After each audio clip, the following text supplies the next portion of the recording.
Mrs Khan, میں واپس آ رہا ہوں۔ آخر کار کامیابی ہمارا مقدر ٹھہری۔ ہجر ختم ہونے کو ہے، شب وصل ہمارا مقدر ٹھہرے گی۔ اب میں ایک پل کے لیے بھی آپ سے دوری برداشت نہیں کروں گا۔ جو کام نپٹانے ہیں نپٹا لیں، میں صبح آپ کے پاس ہوں گا۔ وہ اسے فون کرتے، اپنے آنے کا بتاتے، اپنی بے قراریاں بھی بتا رہا تھا۔ لبوں سے مسکراہٹ جیسے چپک سی گئی تھی۔ السلام علیکم کیوٹیز، کیسی ہیں آپ سب؟ میں اللہ تعالیٰ سے امید کرتی ہوں کہ آپ لوگ جہاں ہوں گی ٹھیک ہوں گی اور خیریت سے ہوں گی۔ تو چلیں جی، بغیر وقت ضائع کیے ناول شروع کرتے ہیں، اس دعا کے ساتھ کہ جہاں رہیں خوش رہیں، آباد رہیں، ہنستی مسکراتی رہیں اور دعاؤں میں مجھ جیسی ناچیز کو بھی یاد رکھیں، آمین یا رب العالمین۔ تو سامنے ہو یا دور، ہر پل تجھ میں ڈوبا رہتا ہوں، تیری یادوں کی خوشبو نے ہر درد مٹا دیا۔ آتش عشق، ایپیسوڈ نمبر 50۔ سندس اور ابیہا تو رات کی فلائٹ سے ہی پاکستان جا رہی ہیں واپس۔ میں انہیں چھوڑنے ایئرپورٹ تک آیا ہوں۔ وہ اس وقت شارف کے فلیٹ کے باہر کھڑا دروازہ لاک دیکھتے سندس اور ابیہا کو کال ملا رہا تھا، لیکن دونوں کی طرف سے ناٹ رسپونڈ۔ پھر وہ شارف کو کال کر گیا تو شارف کے جواب نے اسے حیران و پریشان کر دیا تھا۔ وہ دونوں پاکستان جا رہی ہیں، لیکن انہوں نے مجھے بتانا تک ضروری نہیں سمجھا۔ اور کمینے، تو نے بھی مجھے نہیں بتایا۔ وہ بھڑک ہی تو اٹھا تھا، سب اس کی سوچ کے برعکس ہو رہا تھا۔ وہ کچھ بھی نہیں کر پا رہا تھا۔ جسے بچانے کی خاطر وہ اپنی زندگی کی سب سے بڑی خوشی ادھوری چھوڑ کر چلا آیا تھا، وہی اسے اگنور کر رہی تھی۔ لیکن کیوں؟ وہ اس کا جواب واپس جاتے ہی مانگنے کا ارادہ رکھتا تھا۔ سوری یار، ہڑبڑی میں تجھے بتانا ہی بھول گیا تھا کہ ان دونوں کی سیٹس پہلے ہی کنفرم تھیں۔ وہ تم دونوں کو سرپرائز دینا چاہتی تھی شادی والے دن پہنچ کر، لیکن پھر یہ حادثہ ہو گیا اور تجھے ایمرجنسی میں یہاں آنا پڑا۔ شارف اس سے صفائی دیتے سب سچ بتا رہا تھا۔ کوئی حادثہ نہیں ہوا۔ تو گھر پہنچ، مجھے تجھ سے کچھ ڈسکس کرنا ہے، باقی کے حساب کتاب میں تجھ سے بعد میں لوں گا۔ وہ غصے سے گراتے ہوئے دانت کچکچاتے کہتے فون بند کر گیا۔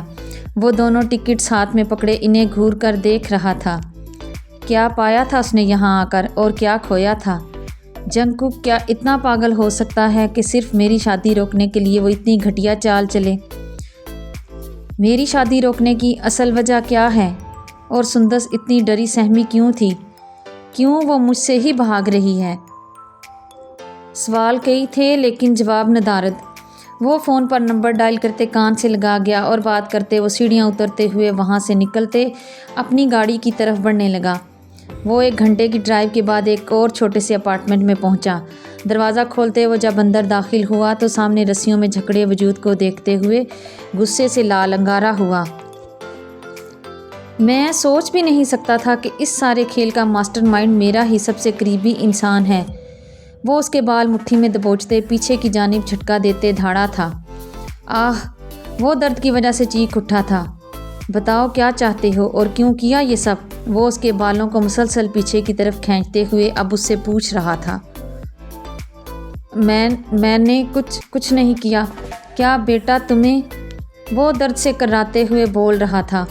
بیٹا نہیں ہوں میں تمہارا، تاہیانگ خانزادہ اس کے چہرے کے قریب اتنی زور سے دھاڑتے ہوئے بولا تھا کہ اسے لگا کہ اس کے کان سن ہو چکے ہیں۔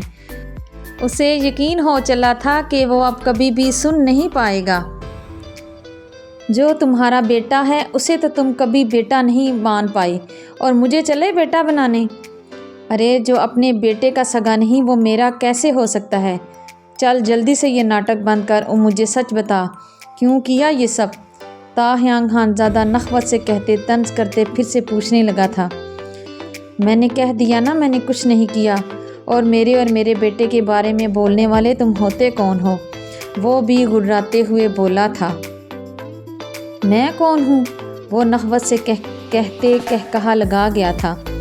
وہ اس کے گرد چکر لگاتے مسلسل کہے لگا رہا تھا اور اس کے کہے اس وجود کو اور خوفزدہ کرنے لگے تھے۔ میں وہ ہوں جس کی وجہ سے تمہارا بیٹا ابھی تک زندہ ہے اور خوش ہے۔ وہ آج جو کچھ بھی ہے صرف میری وجہ سے۔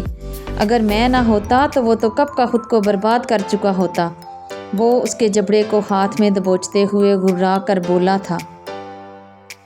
تم تو آج بھی کہیں چھپ کر زندگی گزار رہے ہوتے اگر اس دن اس بزنس ٹرپ کے دوران میں تمہیں دیکھ نہ لیتا۔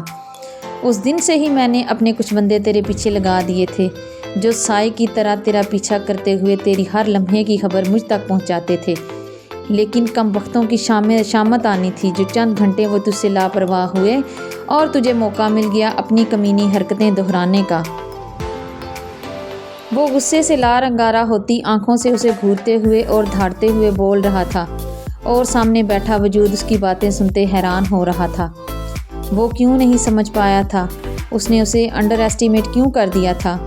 کیوں وہ سمجھ نہیں پایا تھا کہ وہ تاہیانگ خانزادہ ہے، آریان خانزادہ کا بیٹا؟ لعنت ہو تجھ پر جو تو خود کو بہت شاطر سمجھتے اسے فراموش کر گیا۔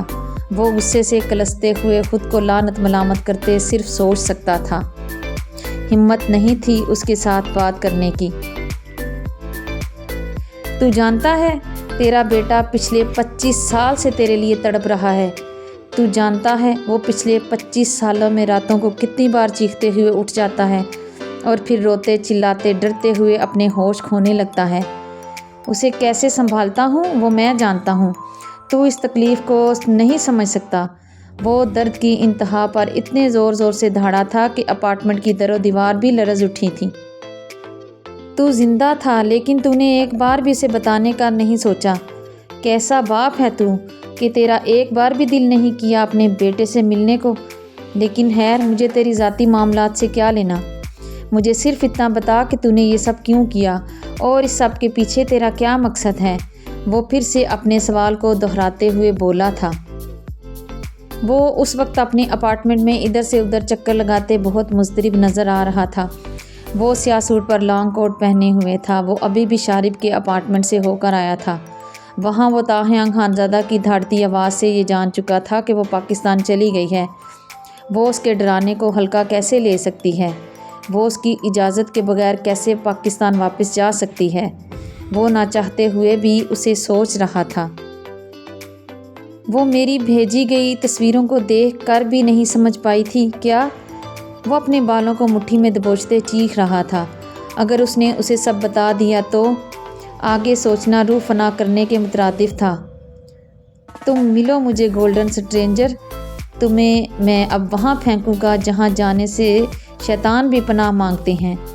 وہ دھاڑتے ہوئے بولتا پاگل ہی تو لگ رہا تھا۔ باہر گاڑی کی آواز اسے سنائی دی تو وہ خود پر قابو پانے کی کوشش کرنے لگا۔ وہ اس وقت دہکتا ہوا انگارہ بنا ہوا تھا۔ وہ اپنی لال انگارہ آنکھیں اس سے کیسے چھپا پائے گا جو چیل سی نظر رکھتا ہے، اور آج کل تو ویسے بھی میں اس کی نظروں میں ہٹ لسٹ پر ہوں۔ وہ منہ میں بڑبڑاتے ہوئے واش روم کی جانب بڑھنے لگا۔ وہ جب باہر نکلا تو اپنی سوچ کے برعکس اسے اپنے کمرے میں نہ پاتے دیکھ حیران ہوا تھا۔ کمال ہے، اسے اب کون سی بات تنگ کر رہی ہے جو وہ میرے کمرے میں آنے کی بجائے دوسرے کمرے میں چلا گیا۔ وہ ٹاول سے چہرہ پونچھتے اسے صوفے پر پھینک کر باہر کی جانب قدم بڑھا گیا۔ وہ یہ جاننے کے لیے کیوں کیوریس ہو رہا ہے، وہ یہ سوچتے رکا تھا اور واپس سے کمرے کی جانب بڑھا۔ ویسے اچھا ہی ہوا کہ وہ میرے کمرے میں آنے کے بجائے اس کمرے میں چلا گیا۔ اگر میرے کمرے میں آتا تو پھر سے اس کے وہی سوالات شروع ہو جاتے اور ان ظالم سوالوں کے ساتھ اس کی کھوجتی نظریں۔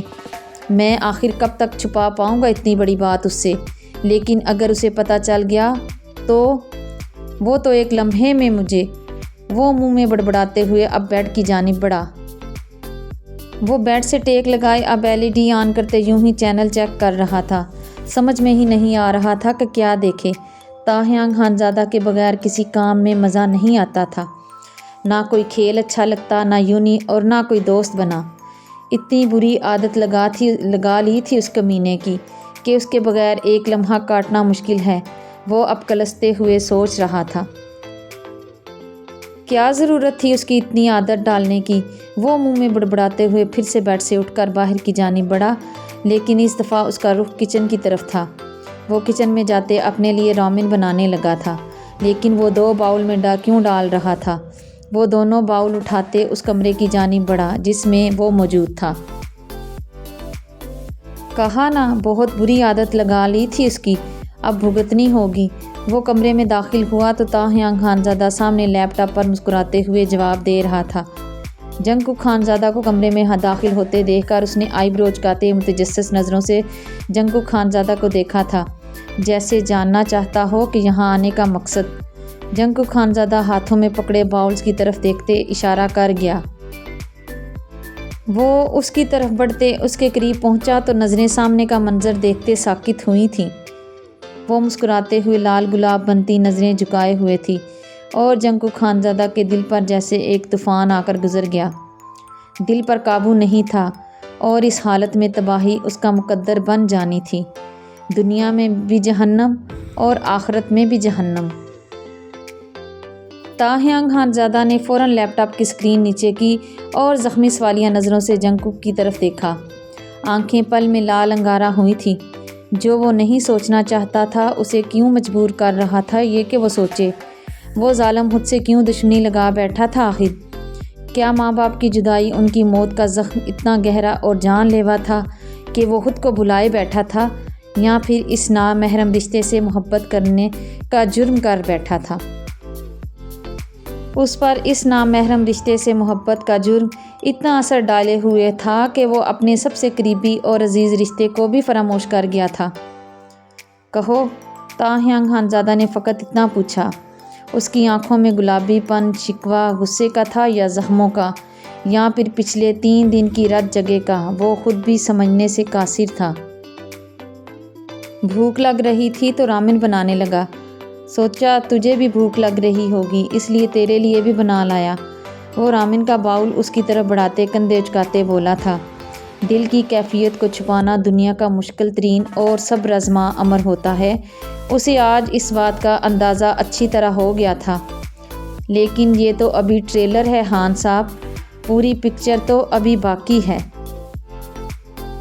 تاہیانگ خانزادہ اس کے ہاتھ سے باؤل پکڑتے اسے یہاں سے جانے کا اشارہ کرنے لگا، لیکن وہ ڈھیٹوں کی طرح صوفے کی طرف بڑھتے اس پر بیٹھ کر ریموٹ سے LED آن کرتے چینل چینج کرنے لگا، لیکن اسے کچھ بھی اچھا نہیں لگ رہا تھا۔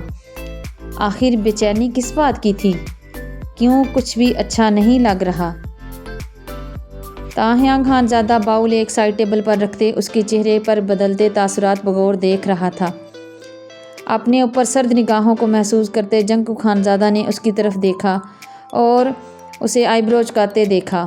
تاہیانگ خانزادہ نے بھی اسے اسی انداز سے دیکھا، لیکن اگلے ہی لمحے لیپ ٹاپ کو کھولتے اپنے محبوب مشغلے میں جھٹ گیا۔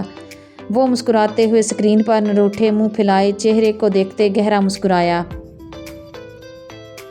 مسکراتے ہوئے گال میں پڑتا ہلکا سا ڈمپل دونوں کی نظروں کا زاویہ بدلتے وہاں مرکوز کر گیا اور وہ دونوں مجسم ہوتے اس ڈمپل کو دیکھنے لگے تھے۔ سینے میں دھڑکتا خون کا لوتھڑا پسلیاں توڑنے کو بےتاب ہو رہا تھا اور چہرے کا رنگ گلابیاں بکھیرنے لگا تھا۔ اس کے چہرے کی معصوم مسکراہٹ دائمی ہونے کی دعائیں بے اختیار دل سے نکلی تھیں، لیکن کیا یہ دائمی ہونے والی ہیں یا کہ پھر؟ روٹھے روٹھے سے لگتے ہو، کوشش کروں منانے کی۔ روٹھے روٹھے سے لگتے ہو، کوشش کروں میں منانے کی۔ یوں چھوڑ تو نہ جاؤ گے صنم اگر بات کروں میں افسانے کی۔ وہ اس کے نروٹھے روپ کو اپنی آنکھوں میں بسائے گھمبیر سرگوشی کرتے ہوئے بولا تھا، آنکھوں میں والہانہ محبت اور شرارت کے ملے جلے تاثرات جو مہک چودھری کے دل کی دھڑکنیں منتشر کرنے لگے تھے۔ وہ منہ پھلائے چہرہ موڑ گئی تھی۔ پلیز مسز خان، ناراض رہنا چاہتی ہیں تو رہیں، اگر آپ کو اسی میں خوشی ملتی ہے تو مجھے کوئی اعتراض نہیں۔ میں آپ کی ناراضگی سہ لوں گا اور منا بھی لوں گا، پھر چاہے اس کے لیے مجھے کچھ بھی کرنا پڑے، لیکن یہ منہ موڑنا برداشت نہیں کروں گا۔ وہ سرد لہجے میں بولا تو لہجے میں تڑپ واضح محسوس ہو رہی تھی۔ اس کے لہجے میں تڑپ محسوس کرتے مہک نے شرافت کا مظاہرہ کرتے اس کی طرف دیکھا تھا۔ مہک کی ہیزل گرین آنکھوں میں اپنا عکس دیکھتے تاہیانگ خانزادہ کی دھڑکنیں منتشر ہوئیں۔ دل کی حالت جو جان جاؤ جانان ہو کے جدا تم مسکرا نہ پاؤ گے، وہ گھمبیر لہجے میں بولا تو مہک چودھری کا چہرہ خفت سے سرخ ہوا تھا۔ ناراضگی بھی کیا اتنی خوبصورت ہو سکتی ہے؟ میں کبھی سوچا کرتا تھا، لیکن آپ کو دیکھ کر یقین ہو گیا ہے کہ واقعی ناراضگی بہت حسین ہے۔ وہ اس کے چہرے پر کھلتے کوسے قزح کے رنگ اور پھولا ہوا چہرہ دیکھتے بولا تھا۔ آپ کو کیا لگتا ہے کہ ایسی باتیں کر کے آپ مجھے منا لیں گے؟ وہ خود کے جذبات پر قابو پانے کی کوشش کرتے ہوئے بولی تھی۔ دھڑکنیں پسلیوں سے سٹ ٹکراتے انہیں توڑنے کے در پہ تھیں، لیکن انداز خنوس روٹھا ہوا۔ نہیں، بالکل بھی نہیں، وہ محبت اور یقین بھرے لہجے میں شرارتی انداز میں نہ میں سر ہلاتے بولا تو مہک نے ناسمجھی سے اسے دیکھا۔ میں جانتا ہوں میری مسز ہان کیسے مانے گی، اور میں انہیں منانے کے لیے بہت جلد ان کے پاس پہنچ رہا ہوں۔ نہیں، یہاں آنے سے پہلے آپ کو ہمیں منانا ہوگا، ورنہ یہاں آنے کی ضرورت نہیں ہے، وہ اترا کر حکیمانہ لہجے میں بولی تھی۔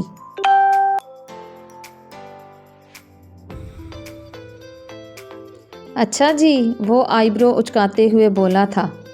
جی، وہ بھی اٹھلا کر بولی تھی۔ وہ اسے فلائنگ کس پاس کرتے آنکھ ونک کر گیا تو مہک کی ساری اٹکلیاں پل میں غائب ہو گئی۔ چہرہ خفت اور شرم سے لال گلاب بنا اور پلکیں لرزنے لگیں۔ اتنی سی بات تھی، وہ ہاتھ جھاڑتے ہوئے اترایا تھا۔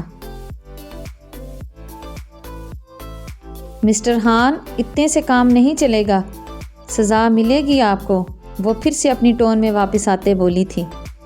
حکم کیجیے مسز ہان، کیا سزا ہے اس گستاخی کی؟ لیکن ایک منٹ، وہ کہتے کہتے ایک پل کے لیے رکا تھا۔ مہک نے سوالیہ نظروں سے اسے دیکھا۔ سزا دینے سے پہلے جرم تو بتا دیں، کیا گستاخی ہوئی ہے اس خادم سے؟ وہ معصومیت کی ساری حدیں پھلانگتے ہوئے بولا تھا۔ مجھے بتائے بغیر میری کال ڈسکنیکٹ کرنے کی؟ جواب بھی فٹ سے آیا تھا۔ سوری مسز ہان، وہ دراصل ایک اسکارپین گھس آیا ہے کمرے میں، بس اسے بھگانے کے چکروں میں بٹن ٹچ ہو گیا۔ وہ اب صوفے پر بیٹھے جنکو خانزادہ کو گھور کر دیکھتے ہوئے بولا تھا، جو بے نیازی کے ساتھ مووی دیکھتے ہوئے ساتھ ہی بڑی رغبت سے رامن کھا رہا تھا۔ لیکن کیا سچ میں ایسا ہی تھا؟ تاہیانگ خانزادہ کے منہ سے اپنے لیے انوکھا نام سنتے اس نے جھٹکے سے سر اٹھا کر تاہیانگ خانزادہ کو دیکھا جو اسے ہی گھور رہا تھا، اور پھر سے اپنی نظریں LED پر مرکوز کر گیا، جہاں اس وقت ایک تھرلر مووی چل رہی تھی جس میں ایک اپارٹمنٹ میں ایک لڑکی کو رسیوں سے باندھ کر رکھا گیا تھا اور وہ خود کو چھڑوانے کی کوشش کرتے ہوئے ہلکان ہو رہی تھی۔ اس کے عین سامنے ایک کرسی پر بیٹھا ایک سایہ سا نظر آ رہا تھا، جسے دیکھتے جنکو خانزادہ کو بے اختیار ہی وہ یاد آئی تھی۔ وہ چڑھتے ہوئے چینل چینج کر گیا تو اگلے چینل پر ایک مووی اور لگی ہوئی تھی جس میں اب ایک لڑکے کو رسیوں سے باندھ کر رکھا گیا تھا، اور اس کے سامنے بھی ایک لڑکی اس کے گریبان کو جھکڑے اسے ہی گھور کر دیکھ رہی تھی۔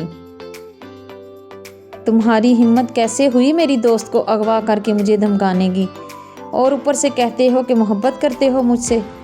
تم جانتے ہو تم نے کتنے بڑے گناہ کیے ہیں؟ دونوں گناہ ہی تمہیں موت کی سزا سناتے ہیں، اور یہ سزا میں تمہیں خود اپنے ہاتھوں سے دوں گی۔ پھر لیلا لیلا کرتے وہ پھر سے فوراً سے پہلے چینل چینج کر گیا۔ چہرے پر پسینے کے قطرے نمودار ہونے لگے تھے اور دھڑکنیں جیسے ساکت ہونے لگی تھی۔ اسے یوں لگا کہ جیسے اس کا اپنا مستقبل اس کے سامنے کھڑا اس پر ہنس رہا ہو، جسے حاصل کرنے کے لیے اس نے اتنا بڑا کھیل کھیلا تھا، وہی اس کی جان لینے کے در پہ تھی۔ تاہیانگ خانزادہ کن اکھیوں سے اس کے چہرے کے اتار چڑھاؤ دیکھ رہا تھا، اس کا پل میں لٹھے کی طرح سفید پڑتا چہرہ اور اس پر پریشانی کے آثار۔ ایک اسکارپین ہی تو تھا، آپ تو ایسے کہہ رہے ہیں جیسے کہ شیر آ گیا تھا جو مجھے دیکھتے ہی نگل جاتا۔ کال بند کرنے کی کیا ضرورت تھی؟ وہ خفگی بری نگاہوں سے اسے دیکھتے کندھے جھکاتے ایسے بول رہی تھی جیسے کسی بچھو کو دکھنا نارمل ہو۔ وہ اسکارپین شیر سے بھی خطرناک ہے مسز ہان، جس کی نظریں میرے اپنوں پر ہیں، لیکن وہ ظاہر نہیں ہونے دے رہا۔ تاہیانگ خانزادہ نے سرد لہجے میں وارن کرنے والے انداز میں بہت کچھ جتا دیا تھا۔ نظریں ایک دفعہ پھر سے اس کی طرف اٹھی تھی جو خود کو سنبھالتے پھر سے رامن کھاتے اگلا چینل چینج کر گیا تھا۔ اب سامنے کوئی نیوز چینل چل رہا تھا جس پر موسم کا حال بتایا جا رہا تھا۔ مسٹر ہان، آپ پہیلیاں کیوں بھجوا رہے ہیں؟ سیدھے طریقے سے بات کیوں نہیں کرتے؟ آپ کو لگتا ہے اس طرح کی اوٹ پٹانگ باتیں کرتے آپ مجھے بہلا لیں گے؟ لہجہ خنوس روٹھا ہوا تھا۔ وہ دراصل اچانک سے میرا بھائی میرے کمرے میں آ گیا تھا اور میں نہیں چاہتا تھا کہ میری مسز ہان پر کسی کی نظر بھی پڑے۔ وہ اب شرافت کا مظاہرہ کرتے ہوئے اسے سچ بتاتے بھائی والا لفظ جتانے والے لہجے میں بلند آواز میں بولا تھا، استغفر اللہ، بھلا کوئی بھائی کو بھی ایسے ناموں سے پکارتا ہے جیسے آپ پکارتے ہیں؟ وہ کانوں کو ہاتھ لگاتے استغفار کرتے ہوئے بولی تو تاہیانگ خانزادہ اپنی بیوی کی سادگی پر اش اش کر اٹھا تھا۔ نظروں نے اس معصومیت کے صدقے اتارے اور دل نے بے اختیار ایک بیٹ مس کی۔ مسز ہان، اگر بھائی کمینہ ہو تو ایسے نام دینا فرض ہو جاتا ہے۔ وہ دانت کچکچاتے ہوئے جنکو خانزادہ کو گھور کر دیکھتے ہوئے بولا تھا، کیا وہ ابھی تک یہیں ہیں؟ مہک نے حیران اور متجسس لہجے میں پوچھا تھا، اور یہ سوال کسی کی دھڑکنیں منتشر کرنے کے لیے کافی تھا۔ ہاں یہی ہے کمینہ سالہ، اس نے اب دانت پیستے ہوئے جواب دیا۔ میری بات کروائیں ان سے۔ مہک کس بات پر جہاں جنکو خانزادہ کی دھڑکنوں میں بھونچال پیدا کر دیا تھا، وہیں تاہیانگ خانزادہ کو جلتے توے پر بٹھایا تھا۔ مہک، مرنے کا ارادہ ہے یا مارنے کا؟ وہ دھاڑ کر بولا تو مہک ایک لمحے کے لیے لرزی اور جنکو خانزادہ طنزیہ ہنسی ہنستے اسے دیکھنے لگا۔ دل کی دھڑکنیں تھی کہ قابو میں ہی نہیں آ رہی تھیں۔ اتنا بھڑک کیوں رہے ہیں؟ بس بات کروانے کا ہی تو کہا ہے، آپ تو مرنے مارنے پر آ گئے ہیں۔ وہ منہ پھلاتے ہوئے اب بڑبڑانے لگی اور تاہیانگ خانزادہ کا پارا 7ویں آسمان پر چڑھا گئی۔ کیا بات کرنی ہے تم نے اس سے؟ وہ اس کی نم آنکھوں اور پھولے منہ کو دیکھتے ہوئے خود پر قابو پاتے بمشکل پوچھ رہا تھا۔ مجھے کچھ نہیں کہنا اور نہ ہی آپ سے بات کرنی ہے۔ وہ اتنا کہتے کال ڈسکنیکٹ کر گئی۔ تاہیانگ خانزادہ حیرت اور استعجاب سے منہ کھولے دیکھتا رہ گیا۔ کمال، اگر یہی حرکت میں نے کی ہوتی تو جینا حرام کر دیتی، لیکن خود کو دیکھو، جب جی چاہا کسی کی بھی وجہ سے مجھے بھول جاتی ہے اور ایسے اگنور کرتی ہے جیسے میں اس کی زندگی میں ایگزسٹ ہی نہیں کرتا۔ وہ بڑبڑ جلتے ہوئے منہ ہی منہ بڑبڑاتے ہوئے بار بار کال ملا رہا تھا۔ جنکو خانزادہ اب مزے سے رامن کھاتے، نیوز چینل کو چینج کرتے، فنی مووی لگاتے ہوئے ہنسنے لگا تھا۔ اس کے کہے تاہیانگ خانزادہ کے غصے کا گراف بڑھانے لگے اور جنکو خانزادہ کو وہ بیکار سی مووی بھی مزہ دینے لگی اور رامن کا ٹیسٹ بھی زیادہ ہی مزے کا لگنے لگا تھا، لیکن اگلے ہی لمحے وہ ساکت بھی ہوا تھا۔ مسز ہان، جلدی سے کال پک کرو، ورنہ میں اگلی فلائٹ پکڑتے وہاں پہنچ کر بغیر رخصتی کے ہی تمہیں لے کر ایسی جگہ چلا جاؤں گا جہاں پر تمہارے گھر والوں کی ہوا تک نہیں پہنچ پائے گی، اور پھر وہاں جا کر میں تمہیں اچھی طرح بتاؤں گا کہ کیسے شوہر کو کسی اور کی وجہ سے اگنور کیا جاتا ہے اور کیسے کال بند کر دی جاتی ہے۔ وائس میسج اتنا سخت تھا کہ فوراً سے پہلے ہی کال پک کر لی گئی تھی۔ مسز ہان، پلیز یار سامنے آؤ، میں نے خوشخبری سنانے کے لیے کال کی تھی، لیکن آپ ہو کہ بات بات پر ناراض ہو رہی ہو۔ تاہیانگ خانزادہ تھکے ہوئے لیکن منت بھرے لہجے میں بولا تھا۔ وہ سچ میں اس پر غصہ نہیں کر سکتا تھا اور نہ ہی زیادہ دیر اس کی ناراضگی برداشت تھی۔ اس کی ناراضگی جان لیوا ثابت ہوتی تھی۔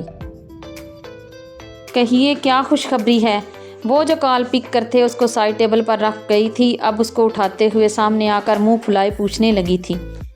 یہی بتانا تھا کہ سندس اور ربیحہ کو شارب نے رات کی فلائٹ سے پاکستان بھیج دیا ہے اور صبح وہ انشاءاللہ آپ کے پاس ہوں گی، اور ہاں اس بارے میں کسی سے بھی ذکر مت کرنا، وہ سب کو سرپرائز دینا چاہتی تھی، لیکن میں آپ سے کچھ نہیں چھپا سکتا تھا، اسی لیے بتا رہا ہوں۔ وہ بحث ترک کرتے اسے بولا تھا۔ کیا آپ سچ کہہ رہے ہیں؟ وہ خوش ہوتے ہوئے پوچھنے لگی تھی۔ خوشی اور ایکسائٹمنٹ میں ناراضگی گئی تیل لینے۔ آہستہ آواز میں بولیں، کوئی سن لے گا اور پھر آپ کی بہن مجھے ہی ہمیشہ کی طرح کٹہرے میں کھڑا کر دے گی۔ وہ سندس کے سرد رویے اور تلخ باتوں کو یاد کرتے ہوئے اداس لہجے میں گویا ہوا۔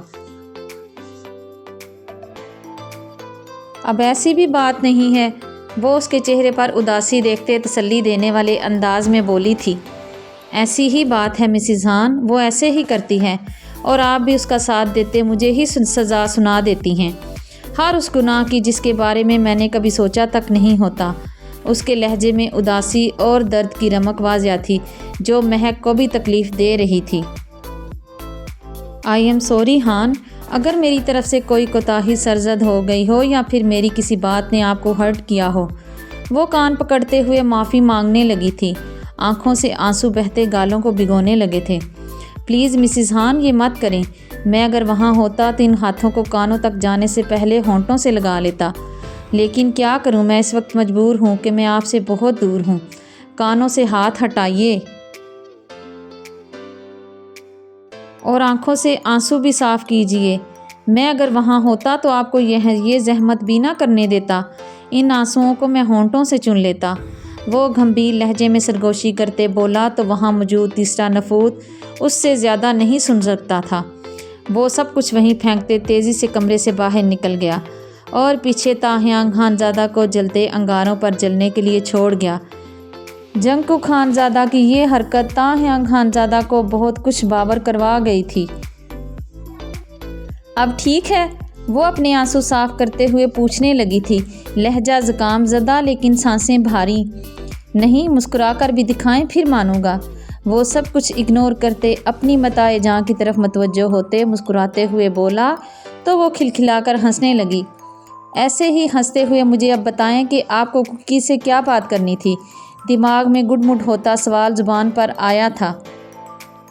ارے آپ ابھی تک وہیں اٹکے ہوئے ہیں؟ وہ اب سر پر ہاتھ مارتے ہوئے بولی تو تاہیانگ خانزادہ اسے آنکھیں دکھاتے وارن کر گیا۔ میں نے کیا کہنا تھا، بس تھینکس کہنا تھا انہیں۔ آخر انہوں نے پیرس میں سندس کا اتنا خیال رکھا اور مشکل وقت میں اس کی ہیلپ کی، تو تھینکس کہنا تو بنتا ہے نا۔ وہ اب شرافت کا مظاہرہ کرتے ٹھیک سے بتانے لگی تھی کہ اسے جنکو خانزادہ سے کیا کہنا تھا۔ کوئی ضرورت نہیں ہے اس کا شکریہ ادا کرنے کی، میں اچھے سے شکریہ ادا کر چکا ہوں اس کا، اور ہاں، اسے جتنا ہو سکے اگنور کرو۔ وہ سرد حکیمانہ لہجے میں بولا تھا۔ اوکے بابا، جیسا آپ کہیں۔ اتنی تابع داری دیکھ کر تو ہم بھی حیران ہیں، تو کیا وہ نہیں ہوا ہوگا؟ وہ منہ کھولے اور آنکھیں چھوٹی کرتے ہوئے اسے دیکھ کر رہ گیا۔ اچھا خیر چھوڑیں، سب کو اپنی باتیں کرتے ہیں۔ وہ بیڈ کی جانب بڑھتے پیچھے ٹیک لگاتے ٹانگوں پر بلینکٹ ڈالتے ہوئے پاس پڑے رامن اٹھا کر کھانے لگا تھا۔ کیا کھا رہے ہیں؟ مہک نے متجسس نظروں سے دیکھتے ہوئے پوچھا تھا۔ رامن بنائے ہیں آپ کے چہیتے دیور نے، وہیں کھانے لگا ہوں، وہ اسے دکھاتے ہوئے منہ میں ڈال کر بولا تھا۔ چہیتے دیور پر زور دیا گیا تھا۔ ہائے، مجھے بھی کھانے ہیں، وہ للچائی ہوئی نظروں سے دیکھتے ہوئے بولی تھی۔ کھلاؤں گا مسز ہان، آپ کو بھی کھلاؤں گا، مجھے واپس آ لینے دیں۔ وہ اس کی للچائی نظروں کو دیکھتے ہوئے مسکراتے ہوئے بولا تھا۔ نہیں، مجھے آپ کے ساتھ نہیں کھانا، آپ جیسے کھلاتے ہیں ویسے تو کبھی بھی نہیں۔ وہ اس کی شدتیں یاد کرتے جھرجھری لے کر بولی تھی۔ کیوں، کیا میں اتنے برے بناتا ہوں؟ وہ منہ پھلائے نروٹھے لہجے میں پوچھنے لگا تھا۔ نہیں، بناتے تو برے نہیں ہیں، لیکن کھلاتے، وہ لال گلاب بنتی بات ادھوری چھوڑ گئی تھی۔ کھلاتا کیسے ہوں مسز ہان؟ وہ گھمبیر لہجے میں اب پوچھنے لگا تھا۔ مسکراہٹ چھپانے کے چکروں میں چہرہ لال بھبوکا ہو رہا تھا۔ وہ نظریں جھکائے شرماتی ہوئی سیدھی اس کے دل میں اتر رہی تھی۔ لوگ ایسے ہی کہتے ہیں میری مسز ہان بہت بے شرم ہیں، اسے تو لڑکیوں کی طرح شرمانا بھی نہیں آتا۔ وہ اس کے چہرے کو نظروں کے رستے دل میں اتارتے ہوئے بولا تو مہک نے نظریں اٹھا کر اسے دیکھتے کہا، میں کہاں شرما رہی ہوں؟ اگر نہیں شرما رہی ہیں تو بتائیں نا کیسے کھلاتا ہوں؟ وہ بھی اس سے جواب جاننے کی ضد لگا کر بیٹھا تھا۔ آپ مجھے کھلاتے کم اور مجھے زیادہ کھاتے ہیں، وہ بے اختیار بات کرتے اگلے ہی لمحے نظریں پھر سے جھکا گئی تھی۔ ہا ہا ہا ہا، اور تاہیانگ خانزادہ کا قہقہا اس لمحے بے ساختہ تھا۔ اسے وہ لمحات یاد آئے جب وہ دونوں میڈیکل کیمپ کے لیے گئے تھے۔ رات میں مہک کو بھوک نے ستایا تو وہ ساری ناراضگی بھلا کر اس کے پاس چلی گئی۔ اس وقت اتفاقاً وہ بھی بھوک سے بحال ہوتے ایسی چیز بنا رہا تھا جو کم وقت میں اور آسانی سے بن جائے۔ وہ ابھی انہیں اٹھا کر باہر نکلنے ہی والا تھا کہ مہک اچانک اندر داخل ہوتے پیٹ پر ہاتھ رکھتے ہوئے رونے لگی۔ کیا ہوا مسز ہان؟ کیا پیٹ میں درد ہے یا پھر کچھ اور بات ہے؟ وہ پریشان ہوتے اس کی طرف بڑھتے ہوئے اسے سہارا دیتے بٹھا کر پوچھنے لگا تھا۔ ہاتھ مسلسل پیٹ پر سرک رہے تھے۔ آپ کی وجہ سے کھانا نہیں کھایا تھا اور اب بہت بھوک لگ رہی ہے، وہ آہستہ آواز میں بولی تھی۔ ہمت نہیں تھی اس انسان کو کھری کھوٹی سنانے کی۔ بدلہ لینے کے لیے ہمت کی ضرورت تھی جو فی الوقت ختم تھی۔ جانتا تھا مسز ہان، اسی لیے آپ کے لیے کچھ بنایا ہے، پہلی بار بنایا ہے، امید ہے پسند آئے گا۔ وہ سوپ کپ پکڑے اور رامن نوڈلز کپ پکڑے اس کی طرف بڑھتے ہوئے بولا تھا اور ڈھکن ہٹاتے اس میں چمچ ہلاتے اسے سوپ پلانے لگا۔ وہ 2-3 چمچ پینے کے بعد اسے پیچھے ہٹا گئی۔ مسز ہان، اسے پورا فنش کریں تاکہ کچھ انرجی ملے آپ کو۔ وہ 1 چمچ اور بھرتے اس کے ہونٹوں کے قریب کر گیا۔ نہیں، مجھے یہ پسند نہیں ہے، وہ اسے پیچھے کرتے نہ میں سر ہلاتے بولی تھی۔ تاہیانگ خانزادہ ٹھنڈی سانس اندر کھینچتے خود کو پرسکون کر گیا تھا۔ یہ کیا ہے رامن، مجھے یہ کھانے ہیں، وہ اس کپ کو پکڑے ڈھکن ہٹاتے بولی اور چمچ تلاش کرنے لگی جو وہیں ٹرے میں موجود تھی۔ وہ بھی کھا لینا، لیکن اس سے پہلے یہ سوپ فنش کریں۔ وہ اس کا ہاتھ پکڑ کر پیچھے کرتے وہ سوپ والا چمچ پھر سے اس کے ہونٹوں کے قریب لے گیا۔ نہیں نا، مجھے یہ اچھا نہیں لگتا، مجھے اس کا۔ وہ منہ پھلائے بول رہی تھی کہ تاہیانگ خانزادہ نے سوپ کا کپ منہ سے لگاتے گھونٹ بھرا اور اس کے سر کے پیچھے ہاتھ رکھتے اس کے ہونٹوں پر جھکتے اسے سوپ پلانا شروع کیا۔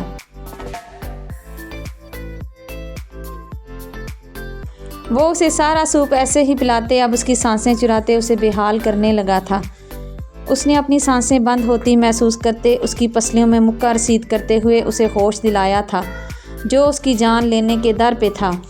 ظالم لڑکی، پہلے ہی بہت درد ہو رہا تھا، وہ اپنے پیٹ کو پکڑے کراہتے ہوئے بولا تھا۔ درد تو لمحوں میں زائل ہو گیا تھا، لیکن وہ اپنی مسز ہان کی اپنے لیے فکر دیکھنا چاہتا تھا جو اسے نظر ہی نہیں آ رہی تھی۔ اچھا ہے نا، درد دینے والے کو بھی درد ہوگا تو ہی میرے درد کا بھی احساس ہوگا، وہ طنزیہ لہجے میں کہتے اس کے دل کو کرچیوں میں تقسیم کر گئی تھی اور رامن کا کپ پکڑ کر اس میں چمچ ہلاتے ہوئے کن اکھیوں سے اسے بھی دیکھ رہی تھی جو دھواں دھواں ہوتے چہرے کے ساتھ اسے ہی دیکھ رہا تھا۔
میں واپس آ رہا ہوں مسز ہان۔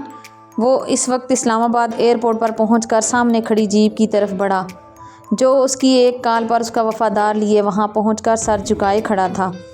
یہ لو اور ٹیکسی سے گھر چلے جاؤ، اور ہاں، کوئی میرا پوچھے تو کہہ دینا کہ میں کل تک پہنچ جاؤں گا، فلائٹ موسم کی وجہ سے ڈیلے ہو گئی ہے۔ وہ سرپرائز دینے کے چکروں میں اپنے لیے ہی مشکلات بڑھانے لگا تھا۔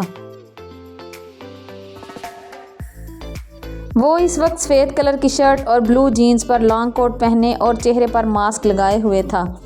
دسمبر کی سرد ہوا ہڈیوں کو منجمد کرنے والی اور اوس کے ساتھ دھند بھی پھیلی ہوئی تھی۔ ایئرپورٹ سے باہر نکلتے سرد ہواؤں نے اس کا استقبال کیا تھا۔ وہ اپنے ہاتھوں کو آپس میں رگڑتے ہوئے گرمائش پہنچاتے داور خان سے چابی پکڑتے ہوئے جیپ کی طرف بڑھا جو اس کی فیورٹ گاڑی تھی۔ وہ اب مسکراتے ہوئے ڈرائیونگ سیٹ پر بیٹھ کر گاڑی سٹارٹ کرنے لگا تھا کہ داور خان کی آواز سنتے اسے گھور کر دیکھا۔ خان مجھے ساتھ چلنے دیں، موسم بھی ٹھیک نہیں ہے اور حالات بھی۔ داور خان اسے ڈرائیونگ سیٹ پر بیٹھ کر گاڑی سٹارٹ کرتے دیکھ بالآخر ڈرتے ہوئے بولا، لیکن اس کی خون چھلکاتی آنکھوں کی گھوری پر نظریں جھکا گیا۔ مجھے کچھ نہیں ہوگا داور، میرے ساتھ بہت سی دعائیں ہیں جو مجھ پر سایہ فگن ہیں۔ تم بس جلدی سے واپس جاؤ اور بھابھی اور بچوں کو لے کر مینشن پہنچو۔ میری شادی کی تیاریاں مکمل کرو، مجھے کل تک سب کام مکمل چاہیے۔ اور ہاں، میں نے تمہارے اکاؤنٹ میں پیسے بھی بھیج دیے ہیں۔ میری طرف سے بھابھی اور بچوں کو اچھی جگہ سے شاپنگ بھی کروانا، کنجوسی مت کرنا۔ وہ اتنا کہتے جیپ سٹارٹ کرتے آگے بڑھ گیا اور پیچھے کھڑا داور خان حیران ہوتے نم آنکھوں سے اسے جاتا دیکھ رہا تھا۔ دل نے بہت ساری دعائیں دی تھی اور اس کی دائمی مسکراہٹ کی دعا بھی بے اختیار مانگی تھی۔ وہ جیپ دوڑاتے تیزی سے آگے بڑھنے لگا۔ اس کا رخ اب اس ولا کی جانب تھا جہاں اس کی راحتیں جہاں بسیرا کیے بیٹھی تھی یا پھر سو رہی تھی۔ اس وقت اسلام آباد میں رات کے 12 بج رہے تھے۔ اسلام آباد کی سڑکوں کو دھند نے گھیر رکھا تھا۔ ہر طرف خوں کا عالم تھا۔ کہیں کوئی گاڑی گزرتی تو اس کی ہیڈ لائٹس ہلکی سی دکھائی دیتی۔ وہ اپنی دھن میں مگن جیپ میں میوزک لگائے ساتھ ساتھ گنگناتے ہوئے جا رہا تھا۔ میں آ رہا ہوں واپس، میرا انتظار کرنا، تمہیں سامنے بٹھا کے تم سے ہے پیار کرنا۔ وہ اس کے چہرے کو نظروں میں بسائے ہوئے گنگنا رہا تھا۔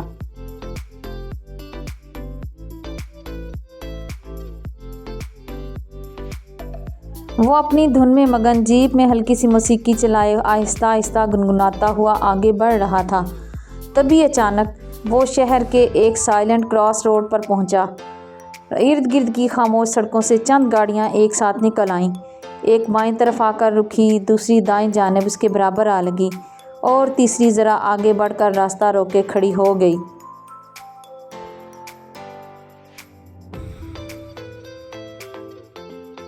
ہیڈ لائٹس کی تیز روشنی رات کی تاریکی کو چیرتی ہوئی اس کے چہرے پر آ گری۔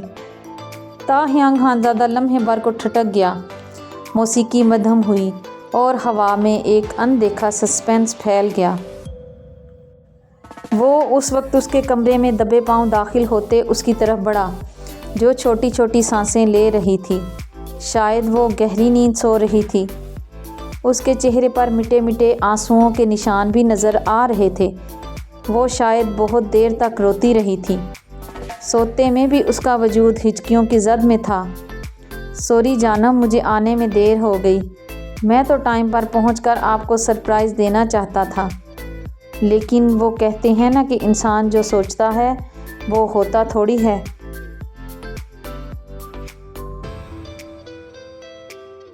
ہوتا تو وہی ہے جو اوپر والا چاہتا ہے، اور آج مجھے اس بات کا یقین ہو چکا ہے۔ وہ اس کی آنکھوں پر لب رکھتے ہوئے بولا تھا۔ اس کے چہرے کو دیکھتے ہی جو سکون دل میں اترا تھا، اس کی یہ حالت دیکھتے تکلیف میں بدل گیا اور کسی وجود پر غصے کا گراف اور بھی بڑھنے لگا۔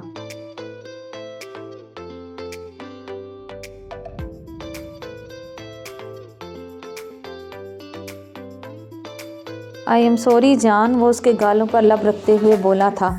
وہ نیند میں پرسوز ہچکی لے گئی تو وہ تڑپ کر اس کے چہرے کو چومنے لگا۔ سوری مائی لو، وہ اس کے چہرے کو چومتے ہوئے سوری بول رہا تھا۔ شاید اپنے دیے گئے درد کا بھی مداوع کر رہا تھا، لیکن کیا ایسے مداوع ہو سکتا ہے ان دردوں کا یا ان زخموں کا جو روح پر لگے ہوتے ہیں؟ میرا نہیں خیال۔ آپ کیا سوچتی ہیں؟ کمنٹس میں رائے بتائیں۔ وہ اس کے پاس جگہ بناتے، اس کے ساتھ لیٹ کر اسے اپنے حصار میں لیتے ہوئے اس کے بالوں پر لب رکھتے آنکھیں موندے سکون کو اپنی روح تک محسوس کرنے لگا تھا۔ وہ نیند میں کسمسائی اور آہستہ سے آنکھیں کھولی اور خود کی نیند ڈسٹرب کرنے والے کو دیکھا۔ اس کی ہیزل گرین آنکھوں میں نیند کی سرخی اور خماری دیکھتے ہوئے وہ گہرا مسکرایا تھا۔ لو یو جانان، وہ اس کی گال کو شدت سے چومتے ہوئے گمبھیر لہجے میں بولا تھا۔ مسٹر خان، آپ بہت ظالم ہیں۔ آنے کا کہتے ہیں لیکن آتے نہیں۔ لیکن ہاں، خوابوں میں آ کر مجھے تڑپاتے ضرور ہیں۔ آج تو سکون سے سونے دیں۔ وہ اتنا کہتے آنکھیں بند کرتے اس کے سینے میں منہ چھپائے پھر سے چھوٹی چھوٹی سانسیں بھرتی گہری نیند میں چلی گئی۔ میں پورے 1 ہفتے بعد واپس لوٹا ہوں۔ سوچا تھا جاتے ہی آپ کو اپنی پناہوں میں لیتے، آپ پر اپنی شدتیں لٹاتے سکون کو حاصل کروں گا۔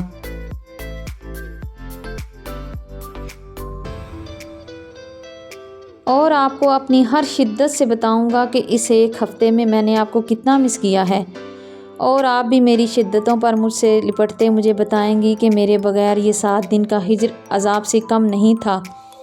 لیکن آپ کی تو نیندیں ہی پوری نہیں ہو رہی ہیں۔ وہ اس کے چہرے کو اپنے سینے سے نکالتے ہوئے اس کے ہونٹوں کو شدت بھرا بوسہ دیتے اپنی بے قراریاں بتانے لگا۔ آ گئی میری یاد، ابھی بھی آنے کی کیا ضرورت تھی؟ 2 دن کا کہہ کر گئے تھے اور پورے 1 ہفتے بعد واپس لوٹے ہیں۔ ابھی بھی جائیں، اور اگر کوئی اور خدمت گزاری رہ گئی ہے تو وہ بھی کر آئیں۔ میرا کیا ہے، میں کون سا کسی کی زندگی میں کوئی حیثیت رکھتی ہوں؟ جو احساس ہو کہ کوئی انتظار کر رہا ہے، بھلے ہی وہ مر جائے۔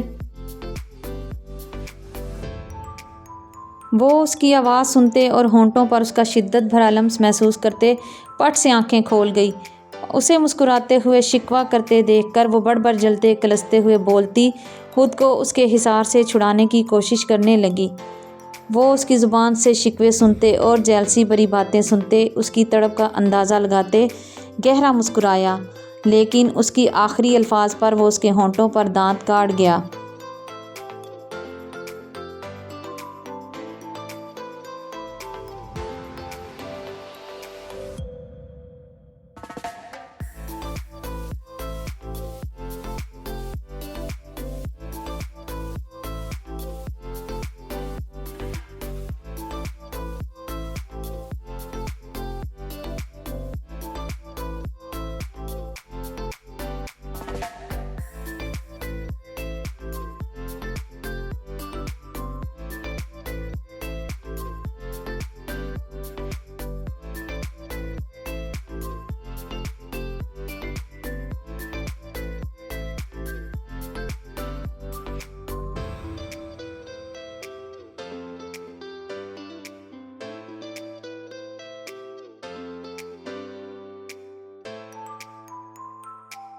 تمہارے بغیر یہ دنیا سنسان لگتی ہے، تمہارے ساتھ ہر لمحہ جنت کی طرح۔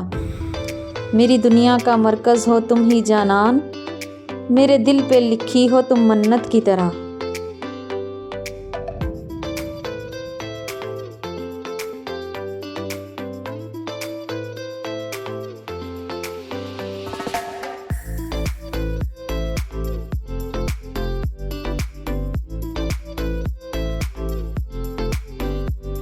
تم جو چاہو وہ خواب حقیقت بناؤں، تمہاری چاہت نبھاؤں میں واجب کی طرح۔ وہ اس کو اپنے سینے میں بھینچتے ہوئے گمبھیر سرگوشیاں کرتے ہوئے بولا تھا۔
خان، گھر مہمانوں سے بھرا پڑا ہے اور آپ یوں میرے کمرے میں داخل کیسے ہوئے؟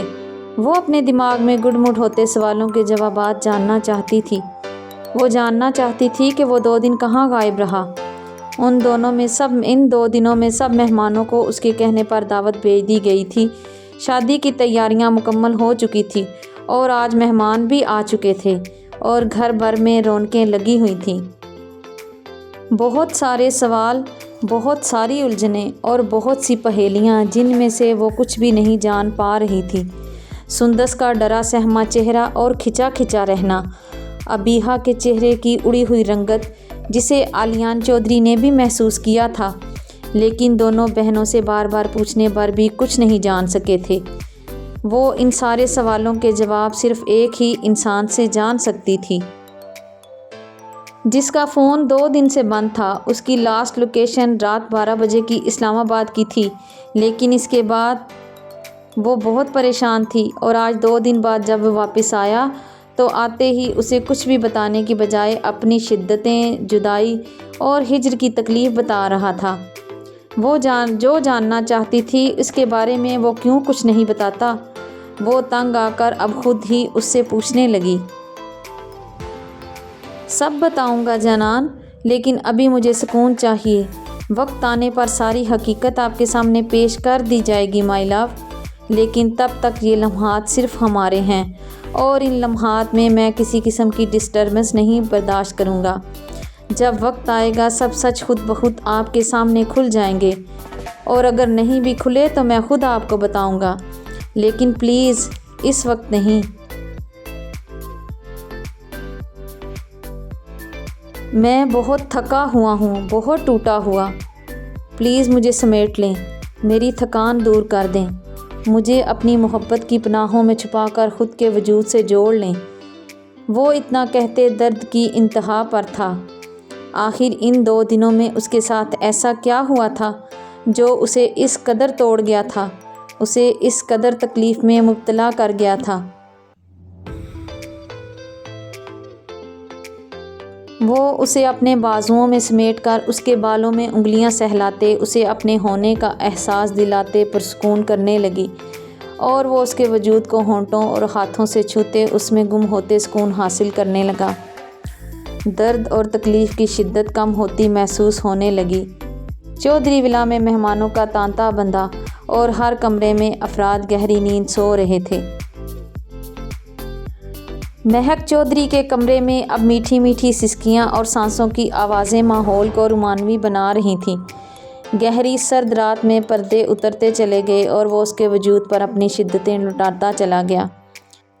اس پورے 1 ہفتے میں یہ 2 دن، صرف یہ 2 دن قفس میں گزرے تھے، اور اسے ایسے لگا کہ جیسے قیامت آ کر گزر گئی ہو اس پر، اور آج کی رات کے بعد وہ کسی کی راتیں قیامت سے بھی زیادہ ہیبت ناک بنانے والا تھا۔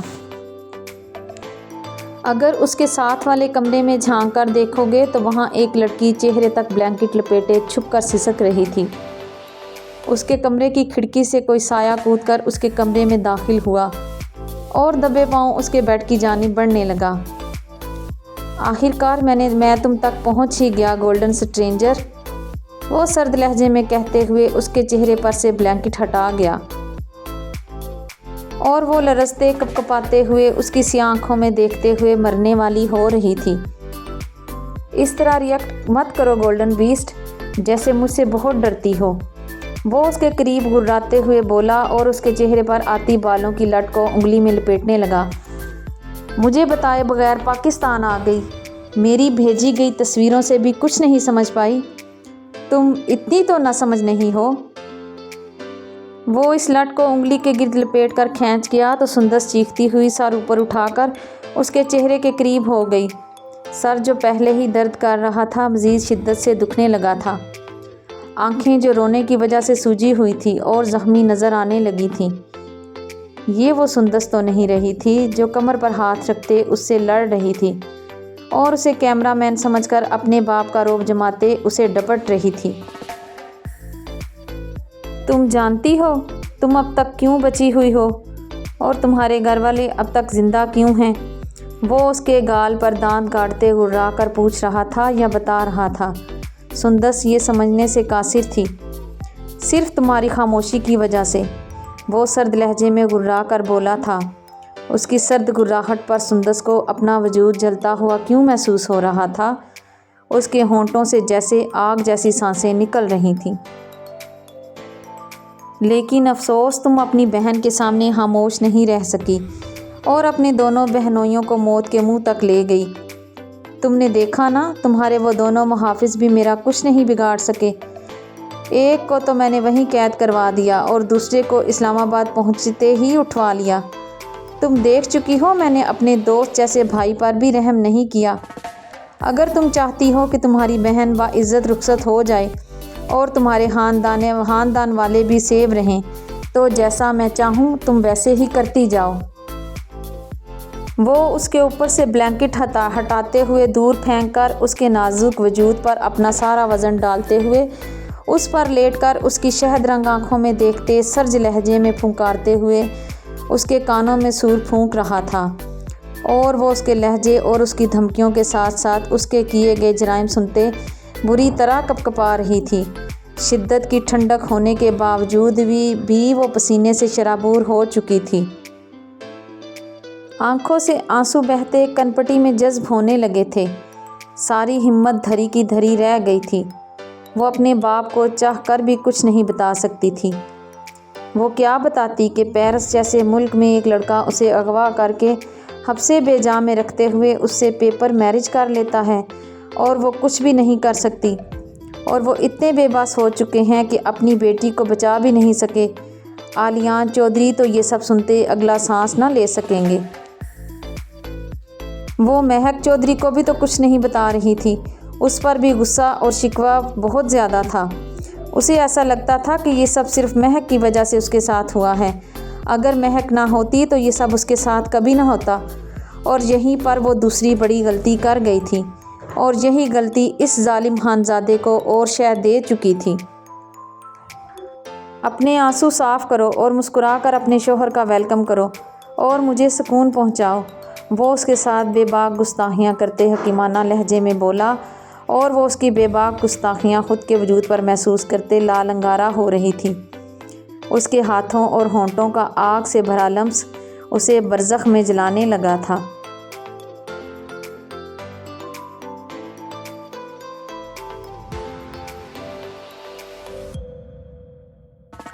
اور ہاں، جب میں اپنے محبوب کی مہندی اپنے رقیب کے ساتھ شام میں لے کر آؤں تو مجھے تم سجی سنوری ملو، بالکل ایک دلہن کی طرح۔ شاید اس طرح میں اس نازک سراپے مگر دبنگ لڑکی کو بھول جاؤں اور تمہاری خوبصورتی میں کھو کر اپنے درد کو کم کر سکوں۔ وہ اس کے کانوں میں سور پھونکتے ہوئے اسے ہر پردے سے آزاد کرنے لگا، اور وہ ایک بت بنی اس کی جلن خود پر برداشت کرنے لگی۔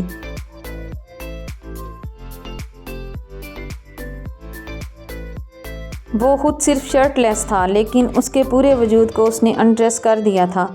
وہ کئی گھنٹے تک اس کے وجود میں گم رہنے کے بعد اسے اپنے حصار میں لیے سکون سے سو گیا تھا، اور وہ اس کے حصار میں آنسو بہاتی اپنے ہی رشتوں پر فاتحہ پڑھنے لگی تھی۔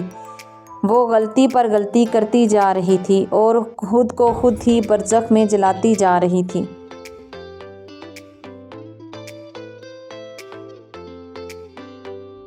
چلیں جی، آج کے لیے اتنا ہی، باقی کا اگلی ایپیسوڈ میں انشاءاللہ تعالی۔ جی تو جناب، کیسی لگی یہ ایپیسوڈ؟ مجھے امید ہے کہ آپ لوگوں کو یہ آتش عشق کا سفر اچھا لگ رہا ہوگا۔ اگر اچھا لگے تو کمنٹس میں ضرور بتائیں، اور اگر کہیں کوئی گڑبڑ یا کمی محسوس ہو تو مشورہ دیں کمنٹ سیکشن میں۔ اگر کسی نے میرے چینل کو سبسکرائب نہیں کیا تو پلیز چینل کو سبسکرائب کر لیں اور بیل آئیکن دبا دیں تاکہ میری ہر نوٹیفیکیشن آپ تک جلدی پہنچے۔ اور ہاں، پلیز ویڈیو کو لائک، کمنٹس اور شیئر بھی کیا کریں یار۔ اب اگلی ایپیسوڈ تک کے لیے مجھے دیجیے اجازت۔ اللہ حافظ۔